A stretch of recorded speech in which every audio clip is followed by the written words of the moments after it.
Hi everybody, and welcome to your second week of Bible study with your community group. I hope that your first week went really well. I hope that you got to engage in some good community and share with each other and just lean on each other.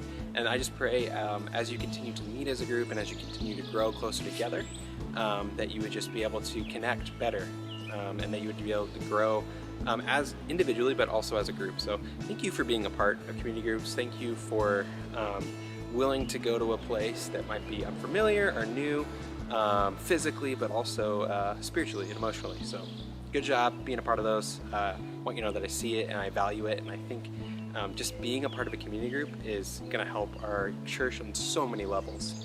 So thank you. This week we're talking about a man named Moses, a guy named Moses.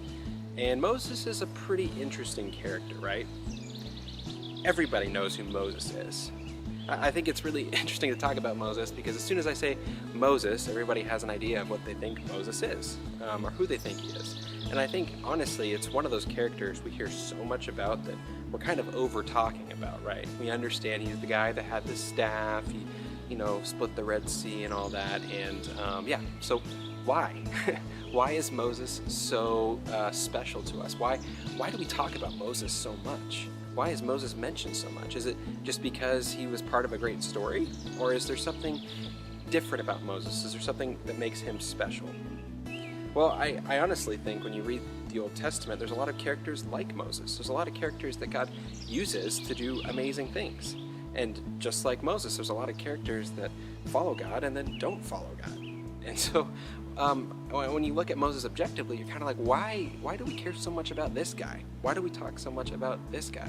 He wasn't that special. He followed God and he made a lot of mistakes. Everybody does that, right? Well, there is something that's a little different about Moses. Moses and his brother Aaron, who you'll read about as well, were part of the Levites. They were part of the tribe of Levi. And this does make them a little different. The Levites were a tribe of priests. So, not only was Moses a tribal leader, not only did he lead the Israelites even into battle, he was also a priest. And, well, what is a priest? What does a priest do? A priest is a connection between God and people. And specifically, he's a connection that makes that link from God to people, but also what the people really care about, from people to God. So he's that intercessory, he's that link between the two.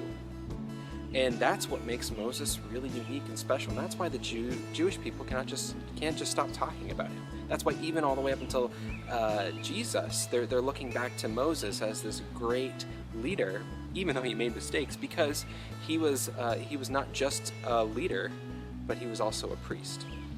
So, where does this leave us? Well, leaves us in a pretty cool spot, actually. When Jesus left this earth, he left Christians with the Holy Spirit.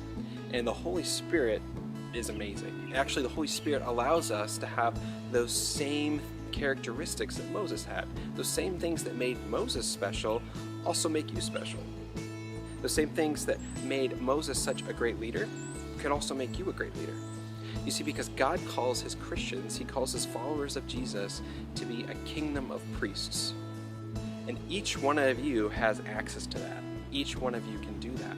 That's the amazing thing about being a Christian. We can pray straight to God. We can be that connection no matter who we are. Yes, some people are gifted for teaching, and some people are gifted for pastoring and caring for people, and some people have different gifts, but we all have connection to God. So, today, as you're talking about Moses and as you're reading about Moses, remember that all these amazing things that God did through Moses, you have access to that same power. Now, they won't be the same things. God will use you as he's going to use you, but you have that same connection that Moses had and access to that same power. So that's pretty cool. I hope you enjoy your discussion. I hope that it's good. And this week, remember that you are called to be part of the kingdom of priests. Have a great day. We'll talk to you next week.